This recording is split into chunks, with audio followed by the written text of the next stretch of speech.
खबर शामिल करते हैं जड़ावाला से, जहां पर गन्ने की पैदावार में इजाफे के लिए मुतनासिब खादों का इस्तेमाल और ज़मीन का नमियाती तजिया इंतहाई अहमियत का हामिल है। काश्तकार गन्ने की बुआई करते वक्त ज़राई ज़मीन की मशावरत से गन्ने के बीज और ज़मीन की तैयारी पर खसूसी तवज्जो दें ताकि गन्ने की फी एकड़ पैदावार में ख़ातिर इजाफा किया जा सके। इन ख्यालात का इजहार फौजी फर्टिलाइजर कंपनी के head of farm adviser service Sargodha Tariq Javed ने मुकामी शुगर मिल्स के हाल में मुनक़िदा काश्तकारों के ट्रेनिंग प्रोग्राम से खिताब करते हुए किया। उन्होंने कहा कि दूसरे ममालिक जदीद ज़राई टेक्नोलॉजी के इस्तेमाल, मुतनासिब खाद और ज़राई माहिरीन का तजवीज़ करदा बीज इस्तेमाल करके फ़ी एकड़ रिकॉर्ड पैदावार लेकर अपने ममालिक के लिए कीमती ज़र मुबादला हासिल कर रहे हैं।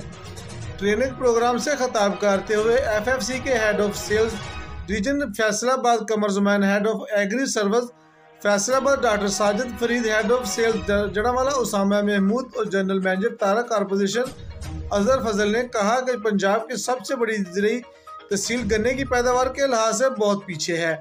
इसकी बड़ी वजह काश्तकारों का अपनी ज़मीन का नमियाती तजिया न करवाना, नाकस बीज और मुतनासिब खादों के इस्तेमाल का तजर्बा ना होना है। उन्होंने कहा कि हमें अपने तलीम याफ्ता नौजवानों के लिए मुलाजमतें ढूंढने की बजाय इन्हें ज़राअत की जानब लाना होगा। उन्होंने कहा कि FFC काश्तकारों की तरक्की के लिए मुसलसल कोशा रहती हैं और वो दिन दूर नहीं जब हम ज़राअत के तरक्की के हवाले से तरक्की याफ्ता ममालिक के बराबर होंगे। कैमरामैन टीम के साथ मियां आबिद हुसैन, फास्ट 92 न्यूज़, जड़ावाला।